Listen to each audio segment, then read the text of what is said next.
Connor. But then geography comes in at the other end of the constituency, where people who, as you said, you would expect would transfer to Sinn Féin left will probably wind up with Matt again, because people might vote their first preference of who they want anywhere in the county, and then they go second to go, the guy up the road is always a strong selling point. And the issue is that, again, it's a population, it's a vote quantity. The amount of votes still out there to be eliminated as we go through various yes. It's in the east of the county, it's in the city, it's in Tramore. And we said that in our election specials and in our previews beforehand with Kieran and the others talking about that 65% of the vote is the east of the county. It is. I mean, you're looking at the three presumptive TDs that'll be elected are all based in the east of the county, and then realistically you're looking at either Connor or Matt, and again Matt I'm sure gets a vote of Christ, but he would consider himself obviously East County as well. Congratulations on being part of the Fianna Fáil team that looks like you will have Mary Butler elected. Well done. Does it justify the party decision not to run a second candidate in the city? I think so. Mary did quite well in the city, so clearly it wasn't a need to run a city-based candidate. You're well soundproofed in here, but there was a cheer in the room about 40 minutes ago outside when Gavin Riley, political correspondent, now said it seems clear nationally that Fianna Fáil will be the largest party in terms of the first preference share. Now again, you can probably put a wedge of paper between Fine Gael and Sinn Féin on that issue, but obviously it's a nice boost to see Fianna Fáil emerging into that position. In terms of locally here in Waterford, yes, it always makes it a much easier and better campaign when I suppose you have that one candidate, everyone gets in behind, propels that candidate, and to be honest, it was always going to be problematic for Sinn Féin, or a harder job for Sinn Féin to get that second seat when Fianna Fáil and Fine Gael were just running one candidate each, and they simply just lock in their vote, and now they're in the position of looking who's behind them, and there's just not a lot of spillage there. Yeah, it's a sign of the times. The combined vote nationally for Fianna Fáil and Fine Gael combined less than what Fianna Fáil would have got 20 years ago. Yeah, I remember those days. Those were good days. Sign of the times. Oh, those great days, I'll tell you. Eamon Quinlan, thanks very much for joining us. Appreciate it, and enjoy the evening, and I'm sure we'll be talking to you later on this evening. Back in a few minutes. Easy Living Interiors Waterford Retail Park is celebrating the final day of Black Friday discounts and the huge Christmas collection promotion in store this Sunday. Join me, Andy Mack, for an extended Sunday jukebox live from Easy Living Interiors 12 to 3 p.m. Don't miss out on incredible deals, expert interior design,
Phoenix 7X Sapphire smartwatch was $949, now $699.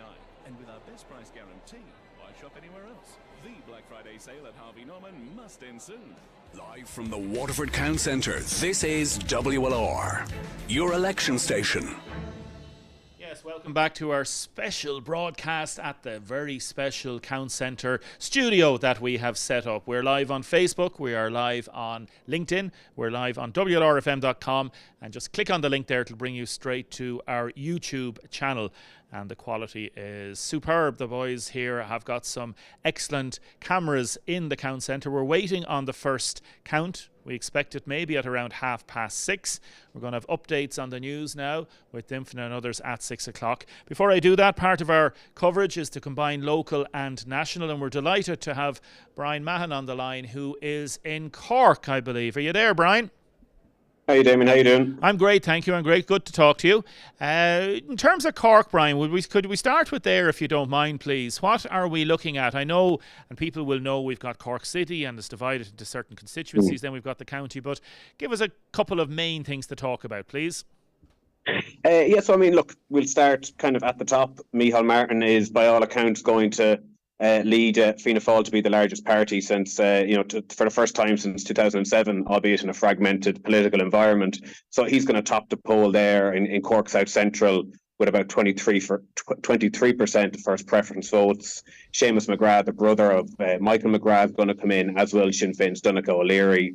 And then I think this is one of the places where you might see the Social Democrats picking up a seat in Pádraic Rice. And then Jerry Buttimer for Fine Gael looks best placed at the moment to pick up that last seat. And Jerry Buttimer will be an interesting one because the party specifically wanted Una McCarthy to run for them out of Carrigaline. And then Shane O'Callaghan actually won the convention, the other Fine Gael candidate there. So even though Jerry is a long-time senator, former TD, he was not the pick of party HQ. So if he comes through the Fine Gael pack, that's something to look out for. Jerry will be very happy with that day's work.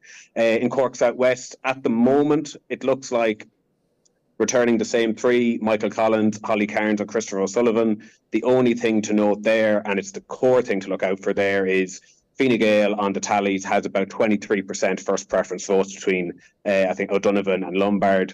So they will be really hoping that they will get a candidate across the line there. So whether that's Holly or Christopher who doesn't kind of win out there, that's the battle we're looking at in Cork South West. And just on that, if you don't mind, Brian, from the Irish Daily Mail, what's your feeling on it? Like, because obviously the Social Democrats have been in the past very transfer friendly, and I know Holly Cairns, obviously, in terms of not being able to campaign because, and congratulations on her birth of her child. So what's your read on it just at the minute? I mean, you would have to say Holly, you would think Holly should be fine, but I think the other interesting point to look out for is we see how much Fianna Fáil and Fine Gael are transferring to each other. So I just wonder whether some people, depending on the geography, and I don't know Cork South West kind of in specificities, but how much of that kind of second preference Fine Gael to Fianna Fáil, and they are kind of behind Christopher O'Sullivan there in Cork South West, does that actually bump Christopher over the line and Fine Gael miss out? So in terms of that transfer kind of informal pact, that's where the voters are kind of nationally. Does that actually work to Fianna Fáil's favour if they're a little bit ahead? And in turn, does that work to Fine Gael's favour elsewhere in the country? And then elsewhere, we're looking at Cork North West. It looks like Fianna Fáil are kind of ahead on the first two seats there. But I mean, it's very tight. You know, I think it's 19% for the first for the first person there, Andrews Moynihan, and then Creed for Fine Gael is on 17%. So it's really tight. And the same can also be said for, I think, Cork East. I have written down here, brutally tight. 3 candidates on 12%, 2 on 11 and 2 on 10. So really, it's a 4-seater.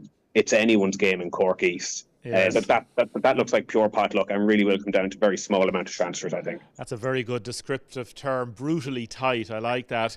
What's your take? I know we're not going to get into all the different machinations around the country, but what's your take, Brian, of where we are in terms of the national picture? I think, to be honest, look, number one, the polls just do underestimate Fianna Fáil. We have Gav Riley, who's probably the best with numbers in Leinster House. He's the Virgin Media political correspondent, and he is confidently predicting now that Fianna Fáil will have the most votes on first preference share. I mean, that is remarkable. For the first time since 2007, that's happened. So that's one of the stories of the campaign. And if Micheál Martin was here to do earlier, he finally arrived in here in Nemo Rangers. You know, if the ball bounces right for Fianna Fáil, as Micheál said, they could have a really good day. Now, in 2020, I think he said they had 8 seats they were in the hunt for, and just the way the transfers broke, they didn't get any of them. So that's kind of where Fianna Fáil are a bit more than cautiously optimistic. I think for Fine Gael, they're doing a lot of spinning now on the national airwaves. This is good, this is pretty good. Let's call a spade a spade. Fine Gael were on 26% prior to this election being called. They dropped 6 points. They could have dropped more. They've actually done well. They too have outperformed the exit poll by a smaller margin, I think, than Fianna Fáil. And just on that, because we'll be talking about, for example, they'll be regaining a seat here in Waterford. Damien Gagan will be talking to Dimphna about that now in a few minutes. So there was obviously the Harris hop that came when he got in. So maybe that was an artificial 26%. Maybe their sort of 20, 21, 22% was always going to be more, I suppose, in line. Yeah, I think that's absolutely the case. And you can see in my own constituency, Longford Westmeath, it looks like Michael Carrigy in Longford is going to beat out the Fianna Fáil sitting TD incumbent, Joe Flaherty. So there are going to be small pockets here and there where Fine Gael will pick up a seat. But I think you also have to remember, pro rata, Fianna Fáil, Fine Gael and Sinn Féin should all be picking up 3 or 4 more seats than in 2020 because there are more Dáil seats. So that's another bit of the spin to look out for, I think, when Sinn Féin or Fine Gael in particular would say, oh, we picked up, we're closer to 40. Well, they should be closer to 40. They should actually be on 45, 50 is really what they're looking for. But I think fundamentally also Sinn Féin just had a really good campaign. Mary Lou is a great campaigner, but they didn't, and it doesn't appear they've had the breakthrough necessary to be at 27, 28%. It's just not there. They're going to be back in opposition. If you told them at the start of October you'll get 21% after the locals and the terrible month of October they had, they would have bitten your hand off. If you told them this time last year when they were on, over 30%, they'd have 21%. They'd have looked at you ashen-faced and asked what in God's name is going to happen to us in the next 12 months, and they wouldn't have believed you what was going to happen. Yeah, it's going to be tough for them if they are going back into opposition again because of all, I suppose, the talk that they had. For example, we had David Cullinan down here saying he was going to be the next Minister for Health. Up to 2 years ago, he was saying that. Now, that softened, that became a bit of a softer thing over the last 6 months in particular. Can I ask you very briefly and finally in the 30 seconds that we have left, Brian, what's your call on the formation of the next government? Obviously, we don't have seats filled, but would you think they'd be more likely to go into government, Fianna Fáil, Fine Gael, with Labour or the Social Democrats, or are we looking at maybe in a mishmash of independents? I think, very quickly, I think they prefer Labour. They know Labour, they understand Labour. I think the Soc Dems, I'm not entirely still certain they have the stomach for it, would be my political judgment, but it really depends. If Fianna Fáil and Fine Gael, between transferring to each other, end up at 85, 86 seats, which is entirely possible. Might not happen. It might be closer to 80 or under 80. But if they're at 85, 86 seats come Monday evening, you could find a couple of nice independents who could be given 1 cabinet position and 2 juniors, and they can rotate in and out. That would be tight because you need 87, 88 seats for a majority. But, would they prefer someone like Labour? Yes. Would they ultimately do business with a couple of like-minded independents, Jean Poole, Fianna Fáil, Fine Gael independents? Also, yes. Brian, thank you very much for joining us. Really appreciate it. All the very best. Have a good evening and mind yourself. Thank you. You're welcome. Thank you very much. Thank you. Brian Mahon there from the Irish Daily Mail. Always good to talk to Brian from the political staff there. Now we're going to hand over to Dimphna and Damien Gagan in a few minutes. We're also going to have updated news and sport at 6 o'clock. We are also going to have more on our television feed, which is going out on Facebook, as we said. It's going out on YouTube. It is going out on LinkedIn and on Twitter Live, courtesy of SETU Audiovisual.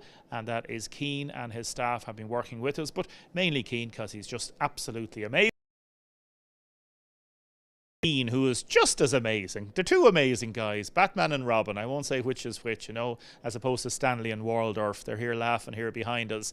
David has turned up to come in to help us as well. A little bit of camera work later on this evening.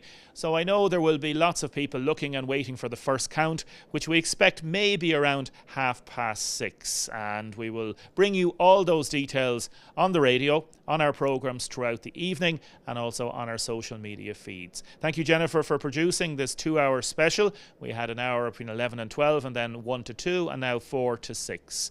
We'll have more updates if and when we have them, the minute we have them, and more analysis later on as well. Thanks everybody for listening. Thank you everybody for watching. Have a good, safe evening, and good luck to everybody in the first count.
6 o'clock. Good evening. I'm Kyle Butler.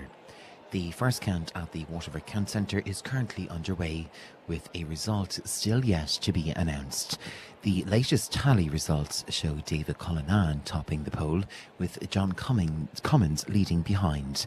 We're going to cross live now to our WLR News and Current Affairs team on the Cork Road at SETU, and I'm joined now by Dymphna Nugent. Dymphna, is there any indication as to when we will see some sort of result? Thanks, Kyle, and a very good evening to you. We're looking at about 6:30 is when we're expecting to see a little bit of movement downstairs, Kyle. Everybody is very, very busy, but anybody that I've been speaking to thus far is giving me about 6:30 as an indication, but that is far from a guarantee. A man beside me who may know a little bit more about this is Sitting Councillor Damien Geoghegan for Fine Gael. Damien, how are you? Not too bad, Dymphna. Delighted to join you this evening, yeah. You have had a busy, I won't even say a few days, you've had a busy few weeks. You've been pounding the footpaths with, of course, John Cummins. Yeah, a busy few weeks. Absolutely delighted the way it's turned out here today. I've been here since 9 o'clock this morning, taking part in the tally. Things from early on, it started to look really good for us, and I'm absolutely delighted that we're taking the seat back here in Waterford. We lost it 5 years ago. Myself and John were candidates on that occasion. We split the vote down the middle, and the seat went. We had over 16%. We knew what we had to do, and the party united behind John, and we're absolutely delighted.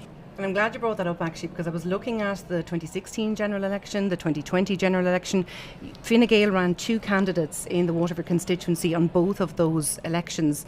It wasn't to be, I suppose, for John Cummins the last time out. He lost at the final hurdle to Marco Kohosig. We're seeing a very, very changed landscape. It has not gone well for Marco Kohosig and the Green Party in general, but it very much appears to be John Cummins' election to take.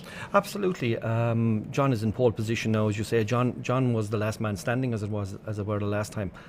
Both myself and John actually outpolled Mark on that occasion, but because of the large vote on that occasion for David Cullinane and those transfers that came across to Marco Kohosig, he went on and he took the seat. So we knew that that with a bit of work, a unified organisation in the constituency, that we could drive on and take the seat, and we're absolutely delighted. It looks as if John is going to be sitting in around 20%, which gives him a quota, or maybe a little bit under or whatever. We're not too sure. The tally today, there's a bit of a health warning with the tally, where everybody is downstairs waiting in eager anticipation for what the actual figures will be when they're thrown up. But there's 3 certainties. There's David Cullinane, there's John Cummins, and there's Mary Butler, and then there's a battle royale shaping up, it looks like, for that 4th and final seat. Talk to me about that final seat. It's very hard to make a prediction at this moment in time. I know ourselves and the News and Current Affairs team have been having extensive conversations. It's a very hard seat to call, Damien. It's very hard to call because we're not dealing with certainty right now until we see the first count. It will depend on just how much over the quota David Cullinane goes, and it will depend on the gap between Conor McGuinness and Matt Shanahan, it looks like. And the reality is there'll be a challenge there then for Matt Shanahan to close that gap. Whether he can do it or not, I don't know.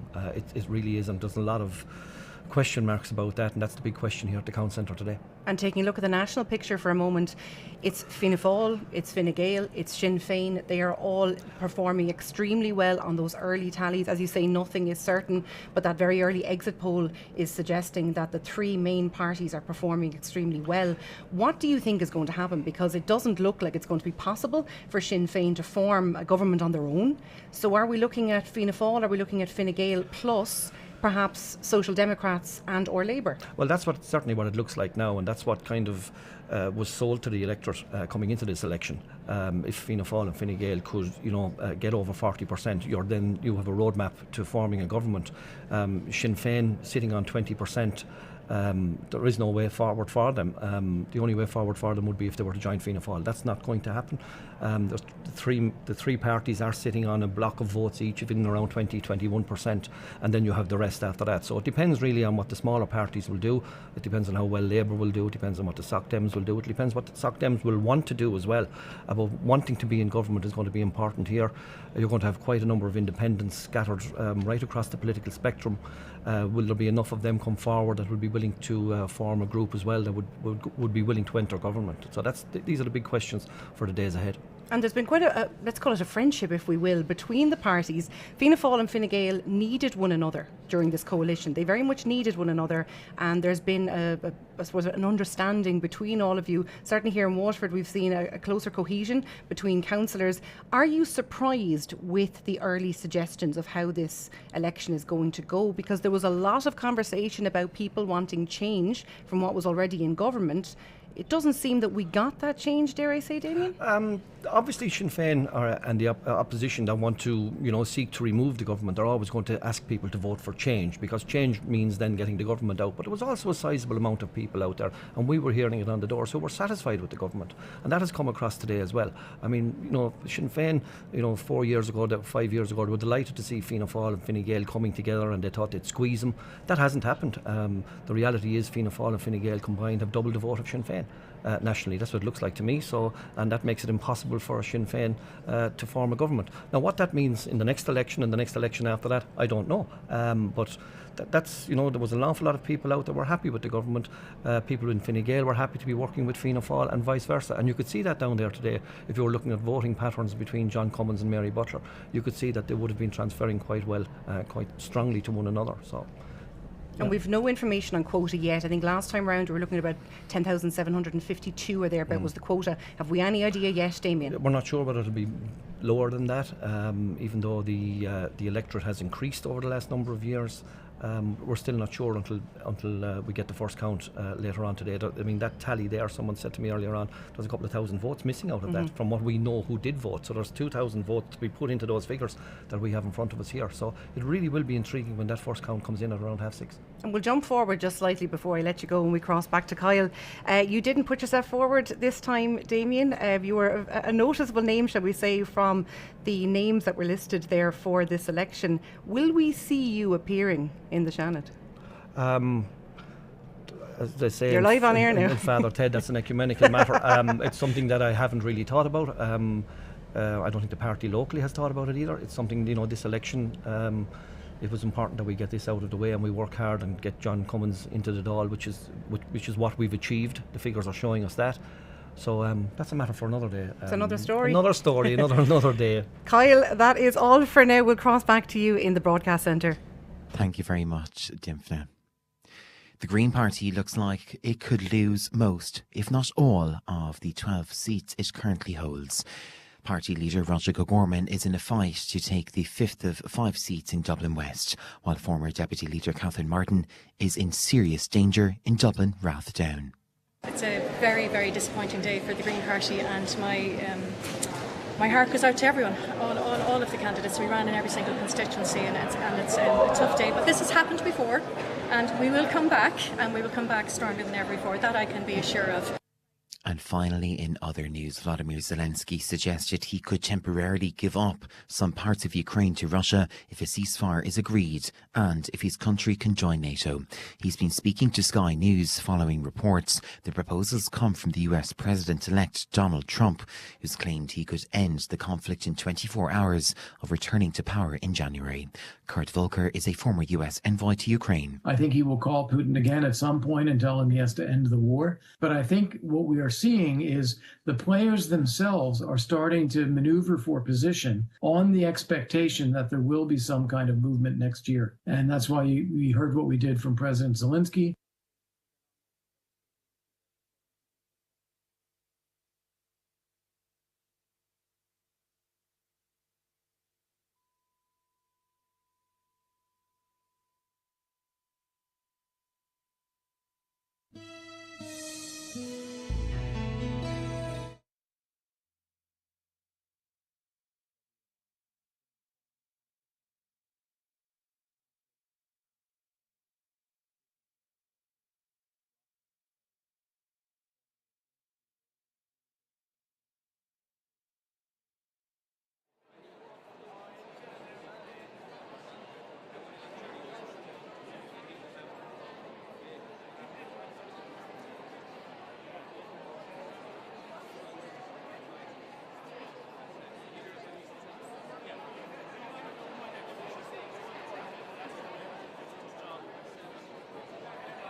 Corley one, you see the Corley one? Not the Corley one.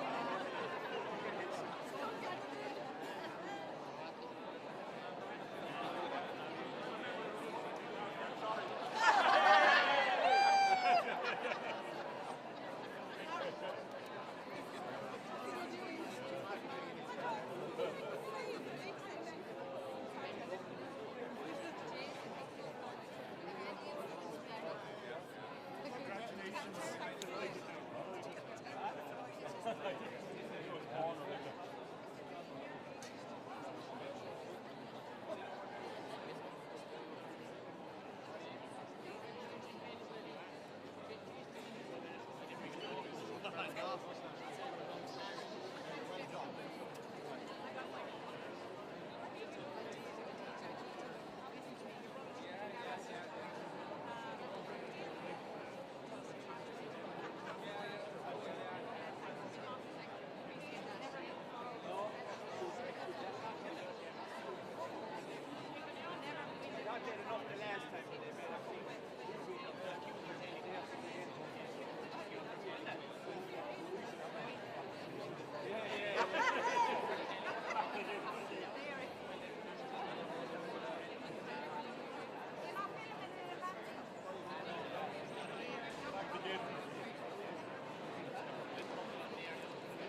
Ladies and gentlemen, good evening.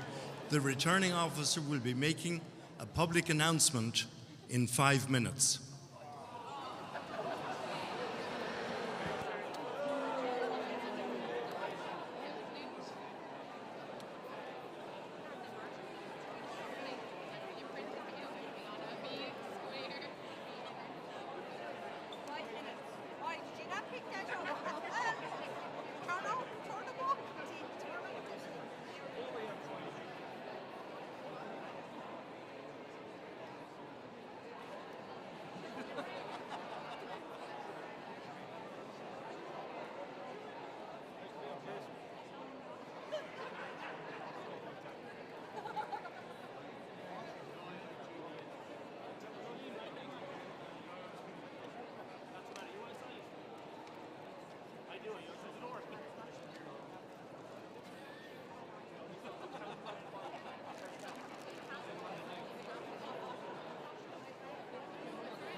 OK, it is time to cross back over to the count centre.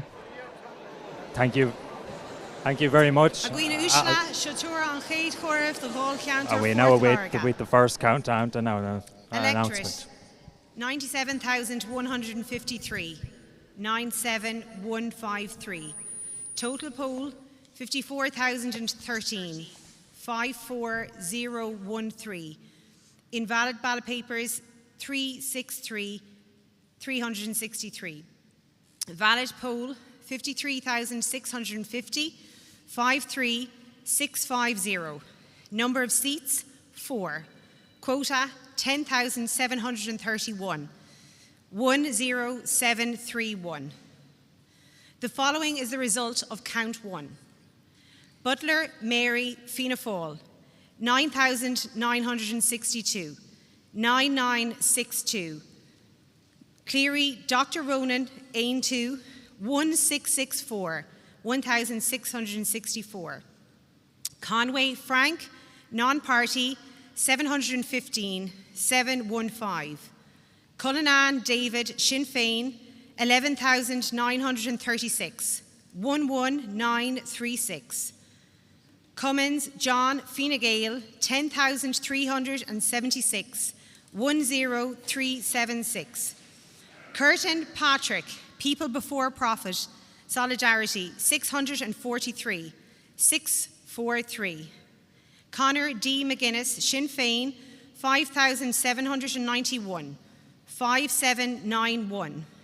Joyce Aaron non-party 162. 162.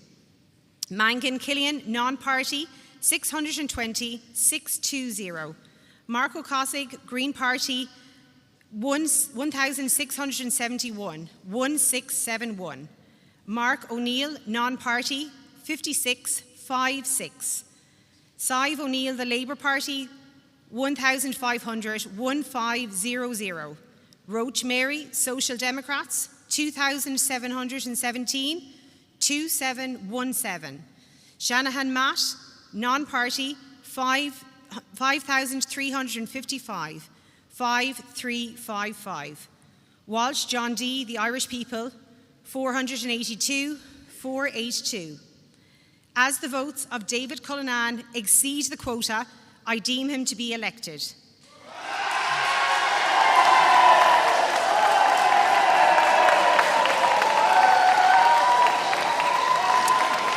I will proceed to distribute David Cullinan's surplus of 1,205 votes, 1205 votes, as it is the only available surplus and fulfills the following conditions.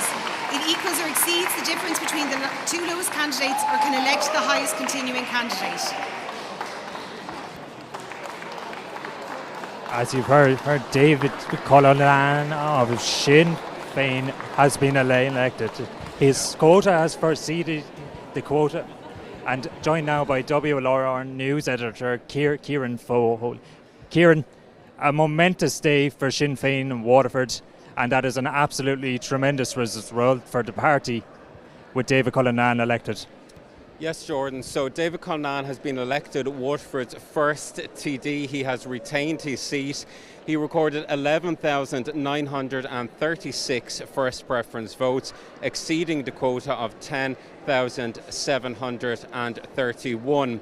Now, of course, this is down on the 2020, the huge vote which David Cullinan recorded in 2020, but still a very significant result, and of course elected on the first count. And just to recap on some of the other figures which we have as a result of that first count from returning officer Michelle O'Connell. So this will give us a good indication as to where we are in terms of the second and third seats particularly, and then a huge fight will be on for the fourth seat. So Fianna Fáil's Mary Butler, she received 9,962 votes. Ronan Cleary of Ain 2, 1,664. Frank Conway, Independent, 715. As we mentioned, David Cullinan of Sinn Féin, he has been elected on the first count, having received 11,936. Then Fine Gael's John Cummins, 10,376. Patrick Curtin, People Before Profit Solidarity, 643. Sinn Féin, Conor McGuinness, 5,791. Independent Aaron Joyce, 162. Independent Killian Mangan, 620. Mark O'Cahasig of the Green Party, 1,671, a significant drop on his 2020 first preference vote. Mark O'Neill, Independent candidate, 56. Sive O'Neill of Labour, 1,500. Mary Roach of the Social Democrats, 2,717. Matt Shanahan, Independent, of course I mentioned the fourth seat looks all to play for. He received 5,355. And John D. Walsh of the Irish People, 482. It seems to be very tight in particular in that race for that fourth seat, Kieran. As I mean, we can probably presume that Mary Butler and John Cummins will exceed the quota in the next few counts. The transfers in particular, that's where it's going to be won and lost, that fourth seat. Absolutely, that's where it all comes down to, Jordan. So as you mentioned, we're looking at the second and third seats being Fianna Fáil and Fine Gael, Mary Butler and John Cummins. So for the fourth seat, it looks to be between Sinn Féin's Conor McGuinness and Independent Matt Shanahan. And of course, as we go on with the distribution of surplus votes and as candidates are eliminated, this will give us a clearer picture. So we will be watching very closely as to where those transfers are going. But I mentioned the like of Mark O'Cahasig's first preference vote being down quite significantly. Also the Labour vote here, Jordan. So John Pratt was the Labour Party candidate in 2020. On the first count he received 3,498 and this time Labour are on 1,500. So for the Greens and Labour, not a great day. And I suppose David Cullinane has made no secret of it, Kieran. He'd like to be the next Minister for Health in the government. Now, whether Sinn Féin have the majority and the other parties can come in to form a government is an entirely different question. But I suppose he's made no secret of his cabinet desires. He's been a TD now since 2016, and I suppose that's probably a natural next step in terms of where he wants to go. Absolutely. I mean, I think he's a stalwart, we could refer to him as now, on the Waterford politics scene. He's been around quite a long time.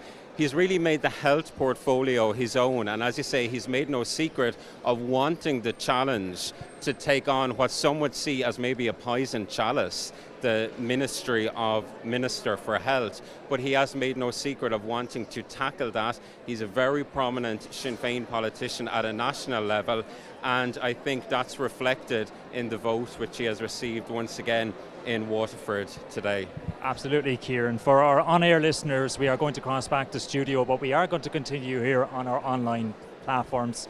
And I suppose that Green vote is definitely a team that we're seeing across the country. Mark O'Cahasig obviously significantly down on his 2020 numbers. Probably not reflective of his individual performance in a way, Kieran. It seems to be a nationwide issue that's affecting the Green Party. WLR, I suppose Waterford's very difficult _1 day for him, but I suppose that's just the nature of what we're dealing with here. That's correct, and he spoke with our colleague Damien Tiernan earlier, and Damien mentioned the fact that Waterford Airport seems to have been a topic which has really affected the Greens. Jody Power referred to that when he lost his seat on Waterford Council in the local elections. But Mark O'Cahasig said he stands by his position, but he acknowledged that the party are not doing well. But he said he stood by the decisions and the work which he had done as a TD for Waterford, but certainly a very significant reduction in his first preference vote. As I mentioned, 2020, 7.4%, just under 4,000 first preference votes, and now we're looking at 1,671. Absolutely. It is a very interesting picture building here in Waterford. We're going to take a break for a number of moments, but when we come back, we're going to hope to speak to David Cullinane shortly as soon as we can. But it's building up to be an amazing night here in Waterford. David Cullinane's surplus will next be distributed, and it's all hotting up here at the Cork Road.